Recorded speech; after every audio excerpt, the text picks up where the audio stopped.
Sa grupo nyo, may kasama bang military? Kasi may sinasabi na mayroong kuti daw, ganyan. At malinaw lang yung area, sir. Unang-una, no, kami ay nag-aanyaya sa inyo na sumama sa 16, 17, and 18 bilang individual, no, na naniniwala na kailangang managot ang dapat managot sa korupsyon. No? Wala tayong dapat sinisino.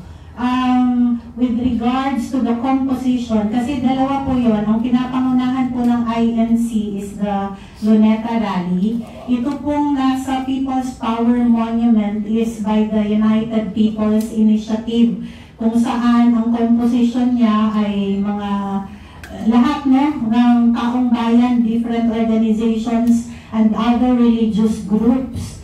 And kami naman ay sasama dito sa People's Power Monument bilang mga individual, no? At nananawagan na rin kami sa aming mga kapartido who believes in transparency, justice, accountability, na sumama. Kasi ito po yung kailangan natin, yung tunay na boses ng taong bayan. I believe, in fact, na yung mga magsasalita during the rally at the People's Power Monument ay mga ordinaryong mga mamamayan at mga sa different sectors manggagaling.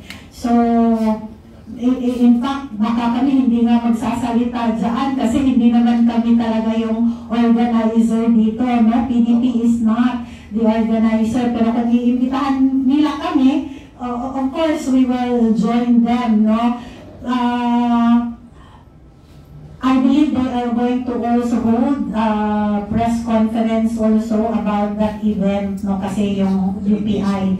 It's 3 days, walang uwian po. Oo, so ihanda niyo na po yung sarili ninyo, pagsasali kayo doon, magdala kayo ng baon, magdala ng kapote, magdala kayo ng tubig, banig, para nandoon tayo because we really need to express to the fullest yung galit natin. Ito natatawa ako kasi sabi ni Yusef Claire Castro kahapon niya, kahayop, hindi totoo, pero sabi niya, kaya daw walang makita na problema sa flood control project sa Davao dahil hindi pa daw binabaha ang Davao, kaya dapat bahain ang Davao para makita. Yun nangyari. Siguro kailangan yatang lumahod muna ni Claire Castro at magdasal, kasi she is wishing something bad to happen to the people of Davao just because wala silang nakitang mali sa flood control projects sa Davao City. And we are hoping also, kasi tomorrow magre-resume yung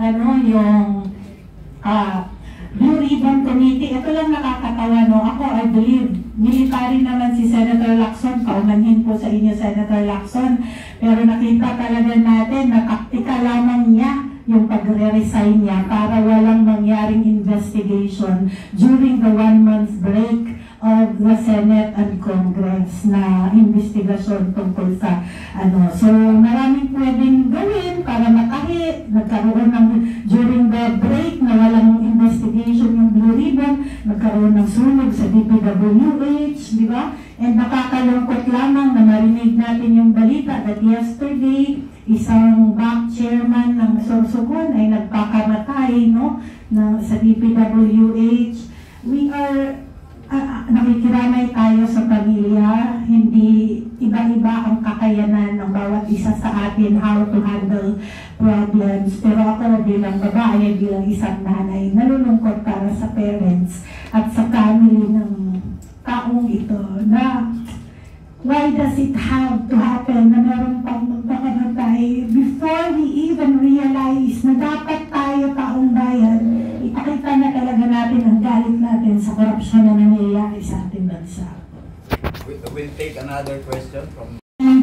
Kasi tila mayroong konting kalituhan para sa ating kaisipan na ang pangalaga ng iba ay hanggang doon lamang sa investigasyon na hanggang tututusin hindi pa nga umaabot yung Martin Romualdez. Ang gusto lang nila hanggang doon lang. Kasi parang po sa atin, ako po ay makikisa sa panawagan na ito at susuporta ng buong puso kahit kamakawan, basta ang ugat ang naaalis natin. Ang panawagan po natin dito ay putulin ang pinaka-ugat ng kaguguan. Hindi lang ito usapin ng korupsyon. Usapin po ito ng kalagayan ng ating bansa. This is not a matter of politics, but a matter of nation and peoples. Ako po ay makikisa dito. Buong OFW po ay nandito na. Kung ano po ba talaga ang panawagan, ito po ba ay pagpapaalis naman sa hanggang tinasabi ko at kay Romualdez, pero ang Pangulo mukhang pinagtatapay. Kasi po ang lahat ng naguluhan na ito, kung hindi po pipirma, natuloy na ito. Kung hindi pipirma at hindi sasangayon ang pinaka-Pangulo, hindi po nagkakaroon ng mga best project. Dahil ang ugat po ang talagang dapat natin maputol dito. Kung talagang gusto natin ang isang tunay na pagbabago, simulan natin na ang dapat mismo ang Pangulo ay step down. Yan po ang ating prinsipyo, step down. Dahil kapag ang Pangulo natanggal o nag-resign o nag-step down, sigurado yung mga nasa sana ay mawawala na rin. Ito po ay usapin ng bayan at pamayan. Ang buong OFW sector po ay makikisa sa panawagan na tapos na ang korupsyon at magkaroon ng isang tunay na leader na may malasakit, may empathy, may decision making at merong pagmamahal sa bansa at mamayan. Maraming salamat po. Yun po ang tanong ko. Ang tanong ko yun na nga ano ba ang ating, saan ba tayo sasama? Doon sa, kasi ang panawagan ko talaga, meron po hanggang kayo naman tinumagis lang, hindi pa nga umaabot doon Kasi hindi nila pinababalik sa saan dito. May panawagan gano'n hanggang doon lang. Pero ako, para sa akin nga, ang panawagan dapat natin ay ang lugar mismo ay ang matanggal. O hindi man matanggal dahil hindi tayo nananawagan para tatalsilin. Tayo ay nananawagan at nakikiusap na kung maaari para maiwasan ang maraming kaguluhan, step down. Yung will po ng nangunguna ay kapayapaan. Bumabasa ng puso para maiwasan ang isang malagang kaguluhan. Yun po, hindi po natin pinapatalsik. Siya po mismo ay mag-step down. Resign. Salamat po, Sir Edson. Maraming salamat po. Nauutre ang inyong bukso dahil po yan po ay nararamdaman ng milyon-milyon ng mga kababayan natin. So, pakinggan niyo po maigi ito, ha? Ito po ay isang uri ng People's Congress. Tama po ba? Tama. Dahil po ang mandato po ng ating mga hinalal ay galing po sa taong bayan. Ano po ba kami bilang representante at yung mga iba pang organizer, no? Kasi kami sa PDP side lang po kami. Ano po ba ang role ng organizer? Ang role po namin ay ang magbigay ng entablado upang marinig ang taong bayan. Ayaw po namin gumawa ng isang event, ng isang show na ang panawagan ay set in stone na sa amin ang galing. Because that is not true representation. Okay? True representation starts with consultation. Kaya, if you need a word para dyan sa November 16 to 18, it is a public consultation. Para po malaman natin, kasi po kayo, meron kayong opinion, ang dami pa, ilang milyon pa ang may opinion. Pero sa kanya-kanyang Facebook, sa kanya-kanyang chat group, hindi nagkakaisa. Bakit po natin hindi alamin?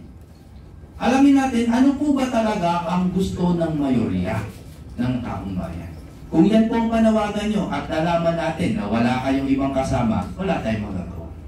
Pero kung yan ang panawagan nyo at nakita natin yung ilang milyon sa kalsada, ay yan din ang panawagan, eh di mabuti.